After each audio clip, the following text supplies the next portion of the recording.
What is up, family? We have another Patreon request. We got 20 anecdotes sur les philosophes. Philosophers anecdotes? Je sais pas. I don't know.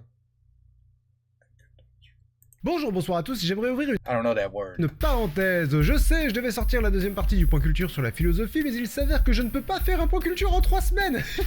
Heureusement, il y a des tas de petites anecdotes sans intérêt que j'ai dû exclure du point culture, et que j'ai donc pu compiler pour vous proposer une merveilleuse petite parenthèse. Est-ce que c'est pas fantastique? Si, ça l'est. Voici 20 anecdotes concernant certains philosophes.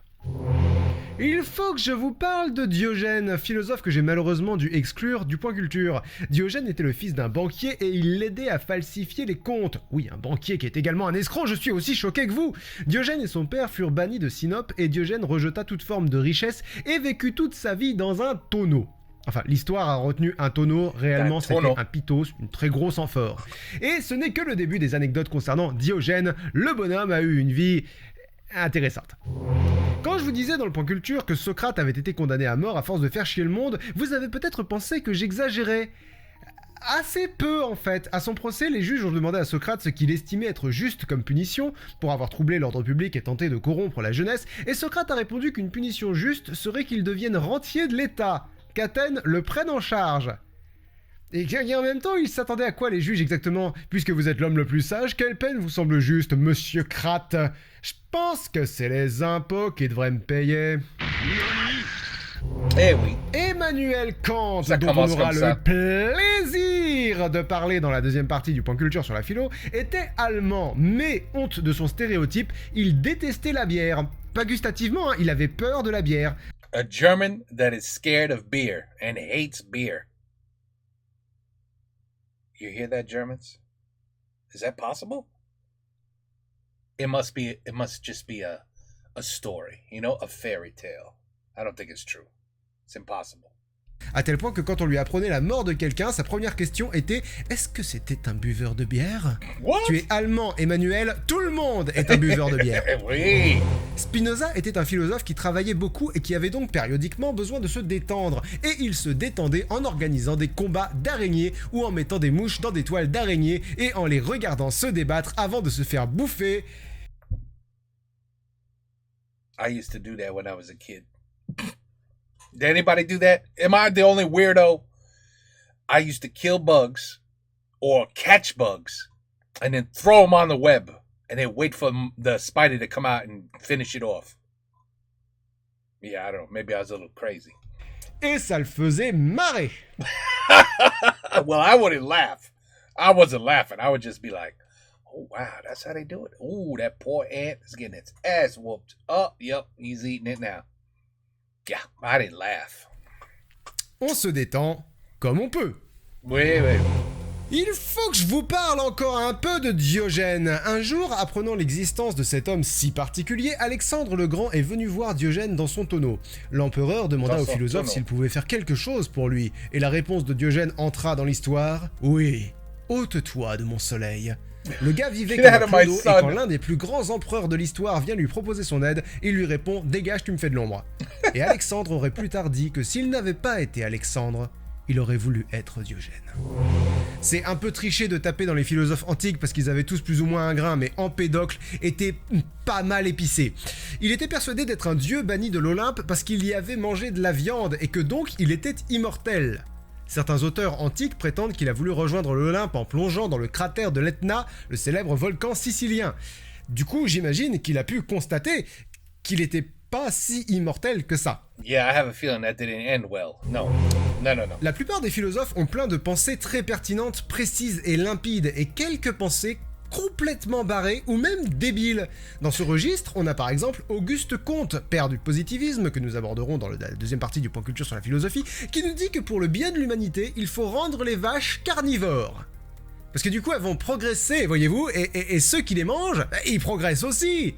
Ça, et Auguste Comte estimait également qu'il faudrait que la procréation ne soit que féminine, que les femmes soient capables de se reproduire toutes seules. Oh, please. If that happened, we'll never get laid. I mean, seriously, that's our only chance of man, is that we can make babies. Otherwise, the woman would be like, no, I'm not in the mood. No, thank you. You know what I mean? Thank God. Oh, thank. Could you imagine if women could reproduce without us? Well, they can. They gotta go to doctors and the hospitals, and yeah, they actually can. Vache carnivore et immaculée conception. But without the man, you couldn't go to the hospital to get the, you know what? Yeah, that's right. Okay, reproducing their immaculate conception. Auguste Comte, Quoi? le philosophe à la douille pétée. Emmanuel Kant n'a pas seulement son aversion pour la bière comme particularité cocasse, il se trouve qu'il a également plus ou moins inventé le porte-jartel. À l'époque, tout le monde portait des bas, retenus par un bandeau en haut des cuisses, ce qui était pas super pour la circulation du sang. Donc Kant s'est dit « Hey ! Si on rattachait les jartelles qui tiennent les bas à une ceinture au niveau de la taille plutôt !» Et tada ! Emmanuel Kant, messieurs, dames. Avec ça, mes bas ne glissent pas. Dans ma dernière vidéo, je vous parlais des stoïciens, rappelez-vous, Épictète qui reste de marbre quand son maître lui casse la jambe. Bah, nous avons un autre exemple de stoïcisme appliqué dans la mort de Sénèque. Alors, Néron, ancien élève de Sénèque, devenu empereur et devenu également complètement cinglé, finit par haïr son précepteur et le condamna au suicide. Sénèque, stoïque, dit « Ok » et s'ouvrit les veines du poignet. Mais ça ne suffit pas. Alors il s'ouvrit les veines des chevilles aussi, parce que quand t'es un stoïcien, ton empereur te demande de faire un truc, tu le fais.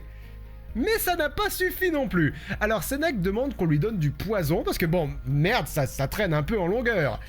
Ça suffit toujours pas, alors il demande qu'on le mette dans un bain pour que ça améliore la circulation du sang. Ça ne suffit toujours pas. Il demanda donc qu'on le mette dans une étuve, un terme chaud, un genre de sauna romain si vous voulez. Et non, là, ça a fini par suffire quand même. Oh, wow. That is a guy who really doesn't want to be around no more. I guess they didn't have no guillotines back then. Could have ended it very quickly. Il faut que je vous parle de Diogène. Je vous ai... Encore? Est-ce qu'il a des abeilles maintenant, peut-être? I mean, il est à poil, là. J'ai déjà dit qu'il avait abandonné tout son confort, mais il avait quand même quelques effets personnels, dont une écuelle pour pouvoir boire. Et ben, un jour, en voyant un enfant boire dans ses mains, il s'est dit... Mais qu'est-ce que je fous avec cette écuelle? Et il l'a foutu en l'air parce que c'était trop de luxe pour la vie qu'il voulait mener. Et Alexandre le Grand aurait déclaré « Si je n'avais pas été Alexandre, j'aurais voulu péter des écuelles. » Non, je déconne, Alexandre le Grand n'a jamais dit ça. Schopenhauer était un délicieux personnage au sujet duquel j'aurai le plaisir de disserter dans la fameuse deuxième partie du Point Culture sur la J'adore ses cheveux. Très jolis. Philosophie. Et entre autres particularités, ce bout en train détestait tellement les gens qu'il a légué la majeure partie de son héritage à Atma, son caniche. C'est d'ailleurs un des rares aspects très attendrissants de Schopenhauer. Il détestait profondément les hommes, mais il aimait tout aussi profondément les autres animaux. Dernier coup d'œil à la vie d'Emmanuel Kant pour mon anecdote préférée à son sujet. Sa vie était millimétrée au poil de fion et il ne dérogeait à son organisation que très rarement. Il se faisait réveiller à 5h du matin, il prenait 1 ou 2 tasses de thé en fumant une pipe, la seule de la journée. Ensuite, il travaillait sur ses écrits jusqu'à 8h précises, où il sortait de chez lui pour aller donner ses cours jusqu'à 11h, où il rentrait chez lui et continuait de travailler jusqu'à 12h45, où il disait à son valet « il est moins le quart », ce qui voulait dire qu'il allait recevoir à 13h entre 2 et 4 personnes, des amis ou des quasi-inconnus, pour déjeuner et discuter. Ça durait jusqu'à 17h, où Kant sortait pour sa célèbre promenade qu'il faisait seul parce qu'il voulait respirer par le nez, ce qu'il estimait meilleur pour la santé, et il a fait cette promenade because you don't have to talk to nobody. La même tous les jours de sa vie, à 2 exceptions près, pour aller se procurer une édition de l'Émile de Rousseau quelque part vers 1763, et quand ils ont annoncé la Révolution française en 1789. Ce sont les seules exceptions. Et dodo à 22h tous les soirs. Il est jamais sorti de Königsberg de sa vie. Certains habitants réglaient leur horloge sur son passage, ils ont même d'ailleurs fini par appeler l'une des routes de sa fameuse promenade l'allée du philosophe. I would have liked to know how old he became before he passed away. I'm just curious with that lifestyle, everything the same every day, you know, very creature of habit, obviously. I'm just curious, like, did he live to 90, 80, or was the guy dead at like 60? Like, did it even matter? You know what I mean?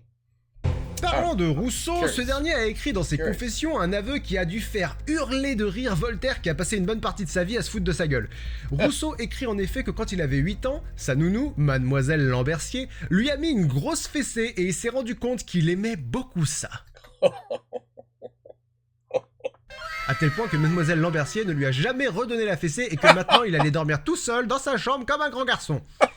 En savoir plus sur la sexualité des philosophes, ça désacralise tout de suite la philosophie. Retour dans l'Antiquité avec celui que certains considèrent comme le premier philosophe de l'histoire de l'humanité, Thalès. Thalès s'intéressait à la philosophie, évidemment aux mathématiques, mais aussi à l'astronomie. Peut-être un peu trop à l'astronomie parce qu'un soir, alors qu'il contemplait les étoiles en marchant, il est tombé dans un puits. Et là, tu peux être aussi philosophe que tu veux, t'as l'air d'un con. Il faut encore que je vous parle de Diogène, parce que je pense qu'il serait malheureux de ma part de vous dissimuler l'un des faits les plus remarquables de son comportement. Il se masturbait en public. Ah, on a des gars qui font ça aujourd'hui dans New York. C'est-à-dire que dans son tonneau, quand ça lui prenait, il faisait sa petite affaire dans les rues d'Athènes. Et comme c'était un philosophe, il disait même que c'était dommage qu'on puisse pas faire passer la faim juste en se frottant le ventre comme ça, pareil. Et Alexandre le Grand aurait dit « Si je n'avais pas été Alexandre, je me polirais le jonc dans la rue. » Je ne résiste pas à la tentation de vous partager un bon mot de l'ami Schopenhauer. Vous vous rappelez, le testateur du caniche finalement. Bien, Schopenhauer détestait vraiment les gens et la vie d'une façon générale, mais certaines catégories de la population en particulier, parce que c'est pas parce qu'on est misanthrope qu'on doit détester tout le monde pareil. Et donc il détestait particulièrement les Français. Et il écrit à notre sujet, le reste du monde a des singes, l'Europe a les Français. Oh, wow. Now let me tell you something, Schopenhauer, that was savage, oh yeah. Oh, yeah. Bite into a Slim Jim. Was it bite into a Slim Jim? Ah, j'ai oublié. Quand on est brillant, l'une des pires situations, c'est de ne pas avoir d'interlocuteur au même niveau de connaissance ou d'intellect pour pouvoir dialoguer de façon vivifiante et constructive. Ce n'est pas un problème qu'avait le philosophe danois Søren Kierkegaard, puisqu'il écrivait avec des pseudonymes pour pouvoir débattre avec lui-même. Et chaque pseudonyme He would debate with himself. Oh, avait une that's a problem. T'es un peu fou si tu fais ça. personnalité légèrement différente. Vous imaginez la solitude dans laquelle il faut être pour débattre avec un avatar de soi-même? T'imagines ça, Plectrum? Ce n'est pas parce qu'on est un philosophe qu'on a toujours raison, loin s'en faut. Parfois même, on écrit de grosses conneries. J'appelle à la barre Aristote. Grâce à l'un de mes très estimés confrères et amis, vous savez déjà qu'Aristote n'était pas tout à fait à la pointe concernant la physique. À une époque où la physique n'était pas vraiment à la pointe de toute façon. Et l'une des manifestations de ses errances en ce domaine est que le stagirite, Aristote, avait établi qu'être une femme était une déviance. Genre, les hommes sont normaux, mais certains humains sont handicapés et deviennent des femmes. Oh, well, that makes perfect sense. Voilà. I'm going to tell my wife, handicapped people become women. That's your problem, honey. Elle va comprendre. L'argument, c'est parce que le mâle peut reproduire l'espèce, mais pas la femelle. Franchement, j'aurais pu choisir plusieurs perles dans l'histoire des philosophes qui disent une grosse connerie. Celle-ci est une des pires.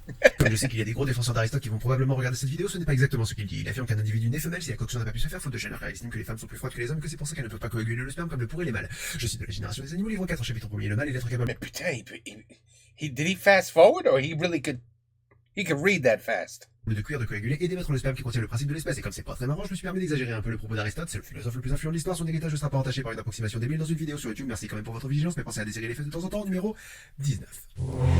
Wow. L'histoire est très peu vraisemblable. Elle nous vient d'un biographe antique du nom de Diogène Laërce. Rien à voir avec, vous savez, le Diogène. Elle se base sur le fait très réel que Pythagore, mathématicien mais aussi philosophe, avait peur des fèves. Il détestait les fèves, il estimait qu'elles ressemblaient aux portes de l'enfer, donc il les détestait. Ça, ou il estimait que ça ressemblait à des testicules, quoi qu'il en soit, il les fuyait. Et Diogène Laërce raconte que Pythagore et ses disciples étaient poursuivis par des soldats d'un tyran de Syracuse, voulant faire taire le philosophe, et que ces derniers n'ont pas osé traverser un champ de fèves, ce qui a conduit à leur mort. Elle était peut-être qu'il serait encore plus mort s'il avait été dans ce fameux champ de fèves, on ne sait pas, on ne saura jamais. Je vais pas terminer sans parfaire le portrait de Diogène. 3 derniers petits détails de sa vie. Il marchait à l'envers dans la rue pour He's the one who did the moonwalk? déstabiliser les passants. Il déféquait également sur la voie publique, présumément ailleurs que là où il faisait ce qu'il faisait d'autre sur la voie publique. Et également, il urinait sur les gens qu'il n'aimait pas. Et Alexandre le Grand aurait dit « Si je n'avais pas été Alexandre... » Mec, j'aurais carrément chié sur les gens que j'aime pas, moi. Merci à tous pour votre attention. On se donne rendez-vous Voilà. fin juin pour la suite du point culture sur la philosophie. Avant de partir, le pouce bleu, ne l'oubliez pas, ça fait plaisir et ça aide la chaîne. Si vous êtes abonné, n'oubliez pas d'activer les notifications pour ne pas passer à côté du point culture quiz qui devrait sortir dans 3 semaines et le point culture dans 4. Un petit mot gentil enfin dans les commentaires et vous aurez ma gratitude éternelle. Bonne fin de journée à tous. Eternal gratitude. What a guy. Et je referme la parenthèse. Very nice. Very nice. I like that. Little humor, little funnies. While you're talking about philosophers. And some are crazy. Crazy philosophers. I like it. Interesting. Interesting. Very interesting. You know, thanks a lot, buddy. Now I got to check my balls and make sure they don't look like beans. Because I'm sorry, I don't think les couilles, they don't look like beans. You know what I'm saying? They don't look like beans, do they? Now I gotta go check and make sure. Like, they do look like beans. No, they don't look like beans. I think he was exaggerating. I don't think he was telling the truth there. Anyway, 20. That's the whole thing I got out of the whole video was that balls do not look like beans. I'm sorry, I'm crazy. That's the only thing that stayed in here. I'm weird. I know. Just say. I know. But it's very interesting. Very interesting. You know, that is how you teach culture. That is how you teach famous people from the past. You teach it like this because it keeps people it's interesting and it's funny and it keeps you locked in. You know what I mean? Otherwise, it's boring. You know, there used to be a guy, he was naked, he lived in a barrel, and then he masturbated in the barrel, and then he peed on people, and he shat on people. A very odd person. You know, if it was like that, we'd be like... But he did it. He did it in a good way. I like this guy. He did it in a good way. That was funny. Okay, anyway. Patreon. Et voilà. Fini. Take care. Peace out. À la prochaine.